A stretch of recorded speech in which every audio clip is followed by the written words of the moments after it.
Është e vërtetë se sot ne patëm një reagim çastit, të them, pa ndonjë organizim caktuar, mirë po për të shprehur mbledhjen tonë, për të shprehur pakënaqësinë tonë në lidhje me falsifikimet që po i bëhen luftës tonë, e sidomos nëpërmes kësaj ekspozitës së fundit, e cila doli të jetë fund e krye manipulim, doli të jetë me shënimet pasakta dhe me deformime të caktuara, të themi qëllimisht dhe jo vetëm si gabime, por deformime të qëllimshme nga persona të qëllimshëm dhe të cilët edhe në të kaluarën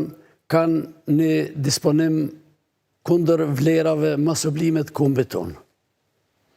Zoti Sefaj, sot ishi pjesë e protestës, cilat ishin kërkesat e veteranëve. Po jo vetëm kërkesat e veteranëve, po kërkesat e gjithë qytetarëve dashamirës të Republikës së Kosovës që janë që të mbruhen vlerat e luftës. Pastaj ajo te organizata e veteranëve ishte edhe kërkesa edhe për llogaridhënie dhe dorëheqje. Mirë po është e habitshme si ka mundësi institucionet e Republikës së Kosovës, Kuvendi dhe Ministria e Punëve të Jashtme sponsorojnë një dokument të tillë të rëndësishëm, më të rëndësishëm për historinë më të re të Kosovës, mbi të cilën është ndërtuar Republika e Kosovës, mbi gjakun, mbi të cilin gjak ka intervenuar NATO, dhe të shtrembrohen në këto përmosa. S'ka bre mundësi një libër, një punim shkencor, një punim për gazetë, për çka do në rast se ti e kontraktot diku, para se ta publikosh në webfaqen tonë, në median tonë, në gazetën tonë, kudo, duhet t'ja hedhësh një sy. Dhe veç mas kur e kem këtë nga dikush që secilën ditë të angazhimit të tij publik për mbi 15 vjet e ka duke vjellur vërer mbi luftën e ushtrisë lirimtare, mbi drejtuesit të saj dhe për secilën dyshim ose gabim që ka ndodhur, ai e ka dorën të ngritur tek drejtuesit e ushtrisë lirimtare të Kosovës. Dhe kjo do të ishte e njëjtë sikur këtë përshkrim dhe dokumentim të historisë ta bëje dikun në një adresë jashtë Kosove, te armiqtë e Kosovës, për të mos thënë ta kontraktojë ta bëjë në Serbi. A prisht një përgjegjësi nga ana e institucioneve për këtë që ka ndodhur? Po ne jetojmë në një vend ku një shtet pa shtet, ku qytetarët e Republikës së Kosovës parimisht nuk kanë shtet dhe institucione, për arsye se përgjegjësia morale duhet jetë në nivelin e duhur në një shoqëri dhe në një vend tjetër normal. Në rast se dikush do të kontraktonte dhe do të pagunte një publikim të tillë, i cili do të përmbyste narracionin që kemi ne për historinë, pa dyshim që sonte do të kishim dorëheqje jo vetëm të kryetarës së Kuvendit, po të gjithë kryesisë së Kuvendit, sepse është e pandershme që pastaj edhe të fshihen anëtarë të tjerë të kryesisë së Kuvendit, se do duhet të interesoheshin edhe ata për dokumentin për cilin është pagu dhe është kontraktu. Thjesht është e pafalshme që ne të heshtim gjithë kohën karshi gabimeve që të bëhen, apo ta adresojmë fajin vetëm tek një individ i caktuar, për arsye se në rast se ti e ke njohur Shkelzen Gashin dhe ke dhënë konfirmim që të mbështetet financiarisht ajo ekspozit, është e pafalshme në rast se ti nuk e ke gjetur një orë kohë apo gjysmë ore kohë ta lexosh përshkrimin e njerëz nga masakrat. Me qenë se përmende këtë, sot Vlora Qitaku nga PDK tha që janë mashtruar në kryesitë e Kuvendit të Kosovës, sepse është prezantuar vetëm si një ekspozit për masakrat, por nuk është dhënë në asnjë formë, asnjë detaj dhe nuk është ditur që është krejt kjo punë në autorsi të Shkelzen Gashit, sepse tha se në asnjë formë nuk do ta votoni. Po njëjti kanë zonë ata në befasi edhe kur është votuar Dimali. Thjesht nuk mund të flasim ne, na kanë zonë befasi, nuk kemi ditë për arsye se ti përfaqëson një grupim politik, përfaqëson një parti politike që ka mbi 20 vjet rrugtim. Pas një dyshim që fajin më të madh e ka kryetaria e Kuvendit dhe njerëzit të tjerë që e kanë mbështet krejt këtë proces. Mirë po nuk mund t'i ikun përgjithësisë as të tjerët që janë aty. Thjesht për ne dhe ne presim llogari dhënie, presim përgjegjësi në rast se ata kanë kriter moral që i bën të ndihen keq për fondet tona që i kanë dhënë për me shtrembru historinë. Zotëri Shabani, si i mbijetuar i masakrës së Dubravës, çush e keni përjetu këtë që ndodhi, këtë ekspozit me këto dhëna, sidomos për masakrën e Dubravës? Personalisht, e ku përjetu mjaft rënd, por në veçanti, kur mendoj të rënët në burgën e Dubravës, familjarët e tyre, invalid e luftës që kanë ardhur në burgun e Dubravës, edhe gjithashtu një të mbijetuarit në burgun e Dubravës, përndryshe kjo është një plagë që na ka rikthy. Një plagë që s'mund të përshkruhet. Kur e them të, unë kom pa në shumë debate flitet se nuk janë ditë dhënat për masakrën e Dubravës,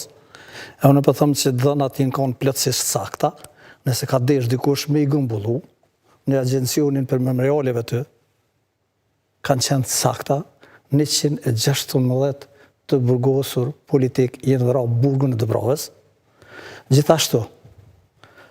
është zhdukur edhe profesori i nderuar, Ukshin Hoti, 186 vetë janë të plagosur, kurse 582 të burgosur tjerë kanë mbijetuar masakrën e Dubravës. Këto dhëna figurojnë edhe agjencian, por përndryshe është edhe në pllakën që gjendet në vendin e rënies së të burgosurve politik të masakrës në burgun e Dubravës. Tanë e dim që ajo masakër ka qenë masakër institucionale. Prandaj më të them që e kena përjetu rënd, edhe është një torp themi dy fesht. Torp është i spari institucional, kur vendi Kosovës financon një ekspozitë të tillë, që bazohet në fakte nga Serbia dhe nga organizatorët e asaj ekspozite. Edhe më rënd është, kur luhet me të dhënat në asaj ekspozite, duke menduar të hedhin fajin në tek fondi apo i Natasha Kandiqit, ndërkohë mohohet, prandaj hedhja e fajit e bën edhe atë që me të vërtet ka qenë i qëllimshëm, edhe lëndues, edhe është fyrje për gjithë popullin shqiptar, e në veçanti për dëshmorët, invalidet edhe të mbijetuarit i masakrës Dubravës. Pra, burimet që janë përdorur kanë qenë burimet cilat dolën dhe thanë që interpretimi i dhënave që i ka fondin këtë rast janë komplet ndryshe dhe autorit që i ka përdorur këto dhëna thjesht s'ka ditë as me i lexu, as me i kuptu edhe i ka interpretu krejtësisht gabimisht. Po mbi gjitha, është kjo një gabim që është dashur prej fillimit të pranohet nga autori, sepse pam që në momentin që u shfaqën paknaçi dhe dolën të mbijetuarit e masakrës së Dubravës, nuk u pranua gabimi, por u mundua që në çfarëdo forme të mbrohet gjithë ajo punë, duke hedhur fajin këtë rast edhe tek të dhënat e fondit humanitar. Ne dim që autori ka shkruar edhe libra, ka pas edhe fyrje ndaj vlerave të ushtrisë shërimtare të Kosovës. Prandaj kur i bazoj gjitha këto, nuk ka asgjë më tepër se me thonë se është tërp. A ka ma tërp se kur thuhet që të burgosurit e armatosur janë vranë në Dubravë. Kur e dim unë personalisht në grupin e parë të ushtrisë shërimtare të Kosovës, kena përjetuar një golgot për të kaluar për gjitha të burgje në Serbi. Pej Lipjanit, pej Prishtinës, pej Mitrovicës Sremit, pej Nishit, pej Dubravës, pej Lipjanit, pej Nishit, pej Sremit, e gjitha ato i kena përjetu, na e dim që të burgosit nuk kanë mujtë me qenë të armatosur. Na kena qenë durthat. Prandaj unë çdo herë them sa përket krimit në burgun e Dubravës, ajo është krim institucional, krim që e ka bërë shteti. Ne dim që ka pas masakra shumë Kosovë. Masakra, mos e përmendë se janë me qindra, mbi afër 500 masakra që janë të identifikuar. Po do shta ata tu mund thuhet kanë pas mal, na kanë gjuhë, na kanë diçka kena bënë sulm, se dim kënena na kanë. Po ato është krim institucional, se na kanë rreshtu, na kanë qitë në rresht. Përkundra asaj që ishëm duar thot, edhe ka ndodhur ajo katraura, ka ndodhur ajo masakër, ka ndodhur ai pushkatim. Prandaj një përjetim të rënd e kem me këtë ekspozit, kur e mendojmë na çka kanë mbjetu, po si duket zotëria në fjalë ka jetu qendër Prishtinës, nuk ka nejt kur me njerëz veprimtarë, mos në burgosur politik, apo njerëz të luftës, po ai veç në bazë për shkrimeve të pasakta, që janë shumë të dëmshme për historinë, kur e dim që ka fakte të pakontestueshme, e mbi gjitha janë dëshmitarë të gjallë, që thash mbi 586 burgosur politik, që kanë deklaratat e tyre, që kanë dëshmu që ajo masakër si ka ndodhur.